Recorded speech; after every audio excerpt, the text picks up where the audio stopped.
Azur, l'horizon se dessine.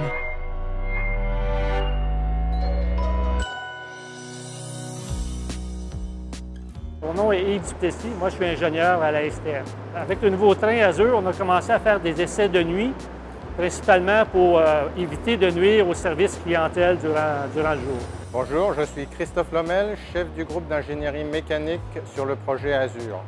Ces essais-là nécessitent vraiment de circuler sur l'ensemble des voies.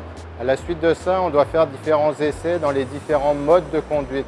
Les premiers essais qu'on a faits de nuit, ça a été des essais de gabarit. Il fallait s'assurer que le nouveau train Azur pouvait passer partout dans le réseau, à travers les tunnels, sans qu'il y ait d'interférence. Le train était quand même équipé de plusieurs capteurs qui simulaient un peu les mouvements maximum que le train peut prendre. Il est équipé de caméras. Si on avait une interférence, on pouvait voir l'interférence était enregistrée. On pouvait aussi savoir c'était à quel endroit sur le parcours où est-ce qu'on avait vu une interférence. Un des tests qu'on a fait la nuit, c'est donc simuler le poids des passagers à bord du train et puis vérifier les performances du train, soit en freinage, en accélération.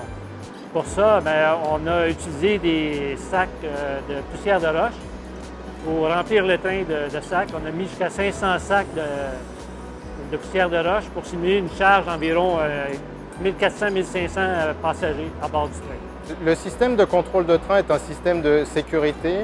En particulier, on a une détection d'obstruction des portes qui, à chaque porte, permet de faire un recyclage d'ouverture des portes et ainsi éviter de rouvrir l'ensemble des portes du train si jamais une porte est obstruée.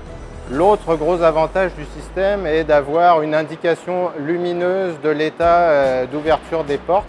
Le système de communication, dans le cas d'un blocage de porte, va rapporter à travers les caméras intérieures de la voiture en question une image sur le pupitre de l'opérateur afin qu'il sache exactement ce qui se passe dans son train pour cette porte en particulier.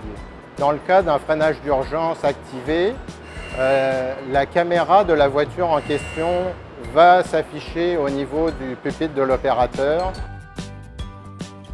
Nous sommes rendus à une nouvelle étape. On commence des essais avec le train à travers le réseau de la STM, à travers les autres trains durant les heures d'exploitation. Donc, vous allez voir passer deux trains Azur. Vous allez voir à l'intérieur de ces trains qu'il y a des personnes à bord. Il va y avoir des gens de la STM, des experts techniques. Et également, il va y avoir aussi des techniciens du consortium Bombardier Alstom pour réaliser les essais.